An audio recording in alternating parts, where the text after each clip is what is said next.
سلام كما تعلوكي برات غتاتلتي فونوير تي في لو محامس عسرات تكمتي فرق معلتن فرغان سدالو حافشاو زينا مسنادو حيزلكم قريبا لكم نمكتالكم بخبر زعد من مسخاتكم تصنحن ميكائيل حرقو فلما كن بقنطو تاتو فيلم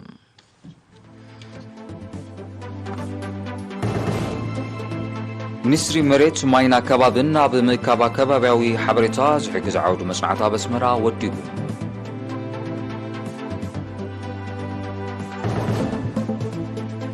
بتكنولوجي كمبيوتر زسلطنو 30 سرحتኛታት ምምሕዳር ዞባ ማእከል ተመሪቖም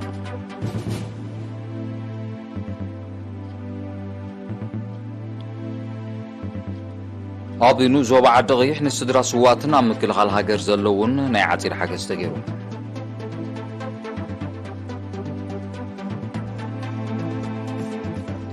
ኣብ ዜናታት ወጻኢ መንግስቲ ኢራን ኣብ ልዕሊ ዝተወሰኑ ሰመዝን ትካላት ሃገራት ምዕራብ ናይ መልሰ ግብሪ እገዳ ወሲኑ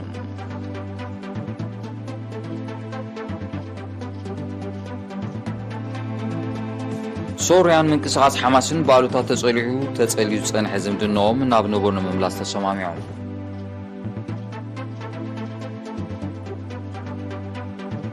ኣብ ሊባኖስ ብሰንኪ ሕፅረት መሰረታዊ ጠለባት ህይወት ብርክት ዝበሉ ዜጋታት ንሕማም ሽሮኽ ተቐሊዖም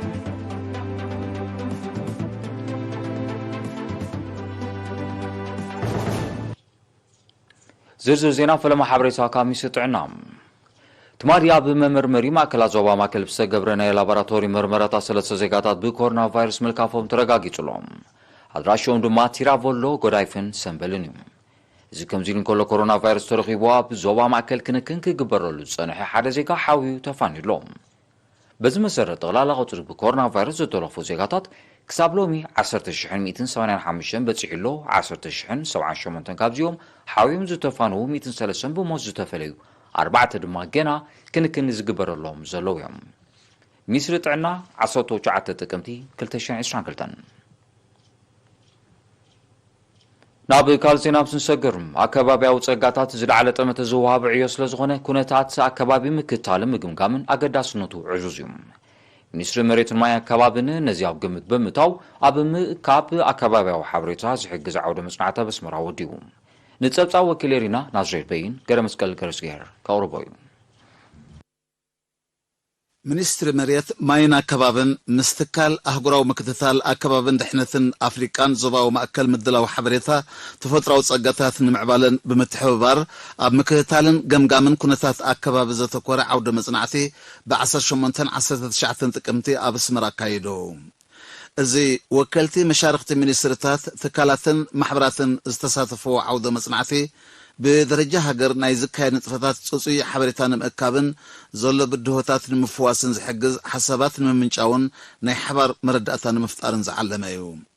منستر مريت ماين أكبابن آتو تسفاي قبر سلاسي أبزهاب ومقفتك قال نهلو هجراوي زباون علماون قصصر أكبابي وحسنات أبقمت زاتوي تفتراو سقطات المعقابن نتقبال تبقيس زولو كاندي وطن بدقف تكنولوجين مسمارن زحجز مدب مخوان بمتقاس زيغاتات تتقمتن ايتي زئكب حبريتا بمخوان أبعقابن دحنتنا أكبابي تهرم كتصاوتو أتحساسيبو አካባቢው ጸጋታት ዘዓለ ጠመተ ዝውሃቡ ዕዮ ምዃን ዝተቐሰ ሚኒስተር ተስፋይ ኣብ ቁጥጥር አካባቢው ውሕስነት ዝካየድ ዘሎ ሓበራዊ ስራሕ ዞባውን አህጉራውን ጥምረት ስለ ዘድልዮ እዋናዊ ሓበሬታታት ብምልዋጥ ብውህደት ክስራሕ ዘለዎ ትጽቢት ገሊጹ أوهدنا تي عودة مصنعتي أب منستر مريت ماين أكبابن حلافي جنفر أكبابو حبريتان قصقاسن أتو أمان صالح دما تعلما نتي أب أكبابو حبريتان زلنا هاقوفات بمللاي صوصي حبريتان مأكاب زحجز زتفعل لنا وتي تكنولوجي بمودادن قدام النتات بمسرعن مس مشاركتي أكلات بحبر مسرح زعلم مدب كم سقنا أبريو بغندو أب أكبابو حبريتات أم أكاب زلنا بدهوتات بمللاي قدام النتات مسرع اسم شارختي بحبر أب أكباب زتنكفهم بأكباب زتسلوات كالات بغندو زلو حبريتا بخميكن أكبون خل تتأكبوها خميجيرو أب تقوم خوعل موداتها هذا بتقوموا بزخل أجباب عادة قدام نتاتنا نمل لايو ካልኣይ ከዓ ንዑ ክሕግዙ ዝኽእሉ ምስ ቴክኖሎጂ ዝተሓሓዝ ምስ ናይ ገጽ ናይ መሬት ስእሊ ዝውሰድ ምስ ናይ ባሕሪ ዝዛመድ ኩሉ ሓበሬታ ንምእካብ ክሕግዘና ዝኽእል ዳህሳስ ምግባር እዩ ምክንያቱ ሓደ ካብ ፀገምቲ ኣከባቢ ሓበሬታና ክንእክቦ ከለና ምስ ሕጂ ዝዛመድ ዘሎ ቴክኖሎጂ መሰረት ዝገበረ ምስ ከምኡ ክንእክቦ ስለ ዘለና ናብኡ ስጉምቲ ኮይና ካነ ካብ እንታይ ቡድሆታ እንታይ ሽግራት ኣለና ሕጂ ንዑ ኣለሊና ኣብ መወዳእታ ተጠቃምነት በዚ ዘሎ ቴክኖሎጂ ክንከውን እዚ ከዓ ናይ መጀመርያ እዩ ኣብቲ ድሓረብ ዝቕፅል ኣዋርሕ ከዓ እንታይ ዘሉና ለሊናዮም ዘለና ካብ ዓቕሚ ሰብ ምዕባይ እንታይ መሳርሕታት ብኸመይ ከም ጥቆመሎም ንኽእልካ ዝያዳ ስልጠናታት ክወሃብ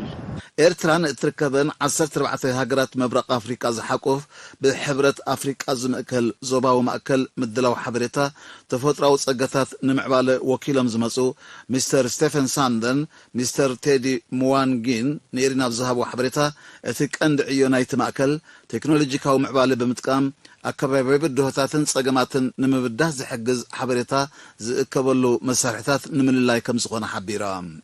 ዞባዊ ማእከል ምድላው ሓበሬታ ተፈጥሮአዊ ጸገታት ንምዕባለ ንኤርትራ፣ ኢትዮጵያ፣ ሱዳን፣ ጅቡቲ፣ ኮሞሮስ፣ ማዳጋስካር፣ ታንዛንያ፣ ኬንያ፣ ሞሪሲየስ፣ ሩዋንዳ፣ ሲሲሊስ፣ ሶማሊያ፣ ደቡብ ሱዳንን ኡጋንዳን ዝጥርነፍ እዩ ምምሕዳር ዞባ ማእከል ሞያዊ ዓቕሚ ሰብ ውክብ ንምባል ብዝወጠኖ መደብ ንክልተ ኣዋርሕ ብቴክኖሎጂ ኮምፒዩተር ዘሰልጠኖም 30 ኣባላቱ ብ19 ጥቅምቲ ኣመሪቖም ኣብቲ ስነ ስርዓት ዋና ዳይሬክተር ክፍሊ ስታቲስቲክስን ስርዓት ጂኦግራፊያዊ ሓበሬታን ዞባ ኣቶ ቴድሮስ ተኽላብ ዘስምዑ ቃል እቲ ስልጠና ጽገና ናውቲ ስርዓት ሓበሬታን ምሕደራ ዳታቤዝን ዘጠቓለለ ብምንባሩ ኣብ ስሉጥነት ዝወሃብ ኣገልግሎት ኣስተዋጽኦ ከም ዝህልዎ ገሊጾም ወኪል ተመረቕቲ ብወገና ቀሲሞሞ ዘለዉ ስልጠና ንኣፍልጦም ዝድርዕ ምዃኑ ብምጥቃስ ብግብራዊ ስራሕ ንምምዕባሉ ከም ዝጽዕሩ ኣረጋጊጾም ኣመሓዳሪ ዞባ ማእከላት ኦፊሳዊ ሃይለ ድማ ሰልጠንቲ ንዝቐሰሞ ቴክኖሎጂ ኣብ ረብሓ ትካሎምን ህዝቦምን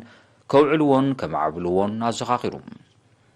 ኣብታ ኣጋጣሚ ንተመረቕቲ ወረቐት ምስክር ናብ ሰልጠንቲ ድማ ናይ ምስጋና ወረቐት ተዓዲሉ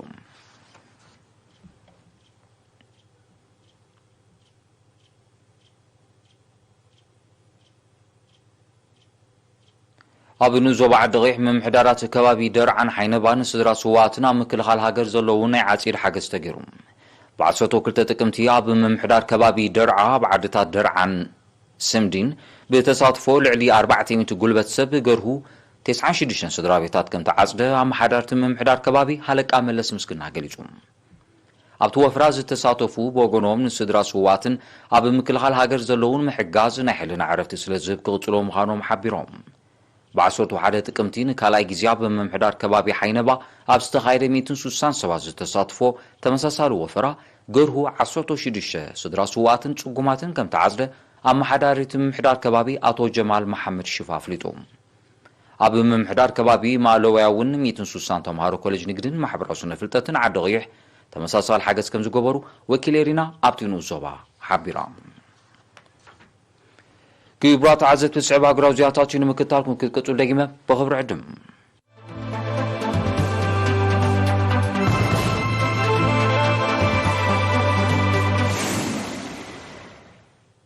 زيناو مسنادو إرتيفي ناوتلي كبرات عزت بسلام مكتالكم عزيز مسجن زيناو تعين من قصة إيران تمال عصوتو شعاتة تقمتي عبل عرسوسون سمزن تكالات هاجرات معرابنا يمل سقبر الجرا كم زبينا أفريتهم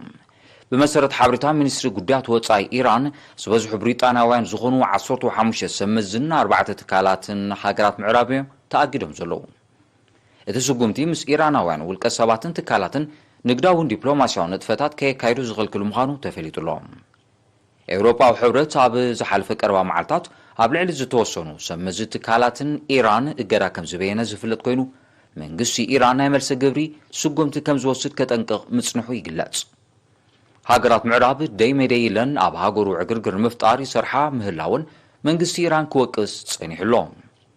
دبلوماسياو زي مكداو إيرانن هاجرات معرابن نحرف في خير كم زلو صب صابات يردوم سوريان فلسطيناو منقسقاس حماسن بالتا تصيلو تصنح زمدنهم نابنور مملاس تسمامعهم تسمع لعلو سمزتي منقسقاس تمال 19 ጥቅምቲ ኣብ ሶርያ ምብጻሕ በምክያድ ምስ ፕሬዝደንት ባሻር አልአሳድ ኣብ ዘካይዶ ርክብ ተበጽሑም ክልቲኦም ወገናት ኣብ ርክቦም እስራኤል ኣብ ልዕሊኦም ተካይዶን ዘላ ተጻብኦታት ብሓባር ንምምካት ክሰርሑ ምዃኖም ሓቢሮም ፕሬዚደንት ሶርያ ባሻር አልአሳድ ኣብቲ ኣጋጣሚ ኣብ ዝሃቦ መግለጺ ሃገሩ ልኡላውነትን ግዛእታዊ ሓድነትን ፍልስጤም ክኽበር ዘለዋ ደገፋ ነጺሮም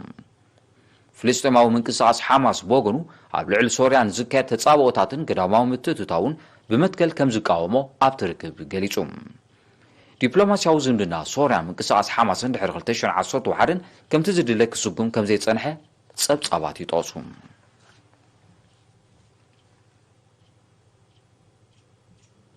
ኣብ ሊባኖስ ቁጠባዊ ጸገማት ብዝፈጥሮ ሕጽረት መሰረታዊ ጠለባት ህይወት ብርክት ዝበሉ ዜጋታት ንሕማም ሸሮኽ ይቃልዑ ከም ዘለዉ ተቓሊሑ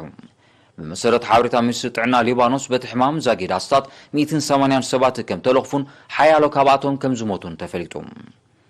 እቲ ሕማም ኣብታ ሃገር ኣብ ዘሎ ማዓስከራት ሶርያውያን ስደተኛታት ክላባዕ እንተጀሚሩ ከቢድ ሰብኣዊ ቅልውላው ክስዕብ ከም ዝኽእል ክኢላታት ጥዕና ሊባኖስ ኣጠንቂቖም ኣብ ማዓስከራት ሊባኖስ ልዕሊ 1 ሚልዮን ሶርያውያን ስደተኛታት ተዓቂቦም ምህላዎም ጸብጻባት ይጠቕሱ ኣብ ሊባኖስ ኸሲቱ ዘሎ ፖለቲካዊ ዘይምርጋብ ዘስዓቦ ቁጠባዊ ቅልውላው ህዝቢ ሃገር ኣብ ከቢድ ማሕበር ቁጠባውን ጥዕናውን ጸገማት ክወድቕ ከም ዝኽእል ክግለጽ ጸኒሑ ኣብ ጎረቤት ሃገር ሶርያ እውን ኩሉ መዳው ቅልውላው ብዘስዓቦ ሕጽረት መሰረታዊ ጠለባት ህይወት ሕማም ሸሮኽ ክኽሰት ጀሚሩ ከም ዘሎ ጸብጻባት ይረዱ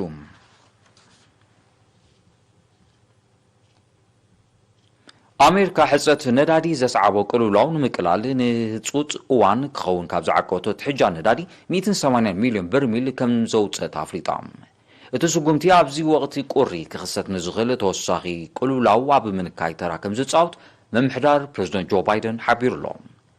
እቲ ነዳዲ ኣሜሪካ ኣቐዲማ ካብ ስትራቴጂያዊ ትሕጃኣ ካብ ዘውፅኣቶ መጠን እቲ ዝዓበየ ምዃኑ ጸብጻባት ይረዱ ኣሜሪካን መሻርክታ ሃገራት ምዕራብን ኣብ ልዕሊ ሩስያ ጸቕጥን ምፍጣር ዝወስድዎ ዘለዋ ስጉምታት ኣብ ልዕሊን ከቢድ ቁጠባዊ ጸገማት ይገብር ከም ዘሎ እቶም ጸብጻባት ይጠቕሱ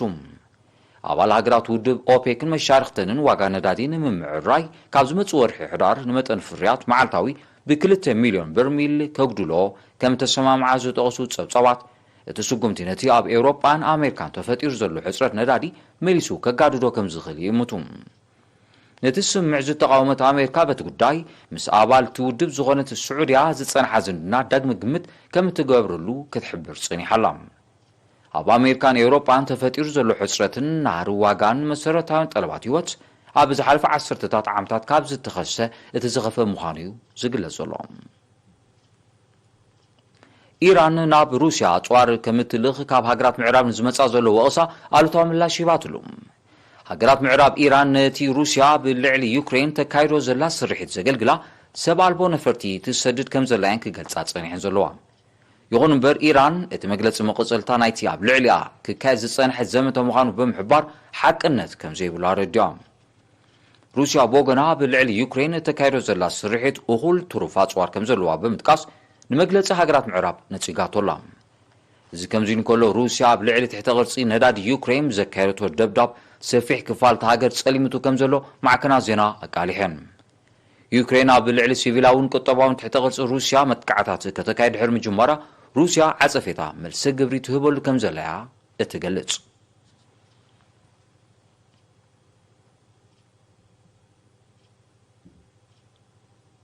ኣብ ጫት ተኸሲቱ ብዘሎ ብርቱዕ ዝናብን ሓደጋታት ዕለቕልቕን ከቢድ ሰብኣዊ ንዋታውን ኣከባብያውን ክሳራታት ወሪዱ በቲ ተፈጥራዊ ሓደጋ ዛጊድ ልዕሊ 100 ሰባት ከም ዝሞቱ ዝጠቕሱ ጸብጻባት ብዙሓት ካልኦት ደሃዮም ጠፊኡ በምህላው ቁጽሪ ሙታት ክውስኽ ከም ዝኽእል ኣሚቶም ብሰንኪ ሓደጋ ኣብ ትሕተ ቅርጺ ከቢድ ዕንወት ስለ ዝወረዳ ስታት 1,400,000 ሰባት ባዕሉታ ከም ተጸልውዮም እቶም ጸብጻባት ብተወሳኺ ዘረዱ መንግስቲ ጫት በቲ ሓደጋ ብኸቢድ ኣብ ዝተሃስየ ከባቢታት ህጹጽ ናይ እዋን ሓደጋ ድንጋጋ ኣውጅሎ ኣብ ጫድ ኣብ 2020 ብተኸስተ ተመሳሳሊ ሓደጋ ልዕሊ 380,000 ኣብ 2021 ድማ ልዕሊ 400,000 ካልኦት ባዕሉታ ከም ተጸልዉ ይዝከር ኣብዚ ዓመት እዚ ኣብ ዞባ ምዕራብ ኣፍሪቃ ብዝተኸስተ ዕለቕልቕ ብገምጋም ልዕሊ 1,000 ሰባት ከም ዝሞቱን ናይ ቢልዮናት ዶላር ክሳራታት ከም ዝወረደን እዩ ዝግለጽ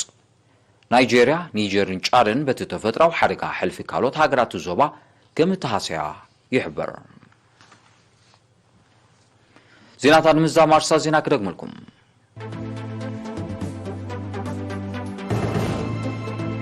ሚኒስትሪ መሬት ማይና ከባብን ኣብ ምካባ ከባባዊ ሓሪታ ዝሕግዝ ዓውዲ ዘተ ኣብ ኣስመራ ወዲቁ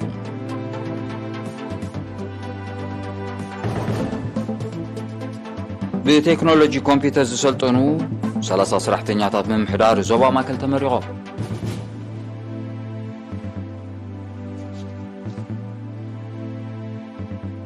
ኣብ ዞባ ዓዲ ቀይሕ ንስድራ ስዋትና ምክልኻል ሃገር ዘለዉ ናይ ዓፂድ ሓገዝ ተገይሩ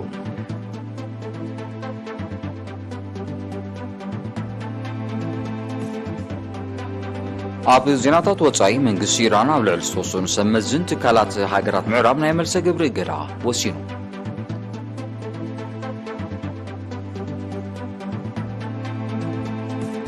ሶርያን ምንቅስቓስ ሓማስን ባሉታት ተጸልዩ ዝጸንሐ ዝምድንኦም ናብ ነቡር ንምምላስ ተሰማሚዖም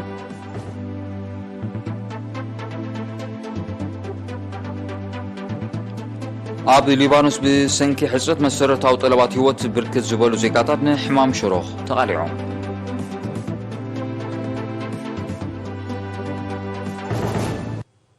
ዝኸበርኩም ተዓዘብትን ሎሚ ቀትሪ ዝተዳለወ ዜናዊ መሰናዶ ኣብዚ ይፍጸም ስለምክታልኩም ኣዝየ መስገን ዕለታዊ ዜና ስፖርት ስዒባት ቀርብ ትሕዝቶያ ብወገነይ ሰላም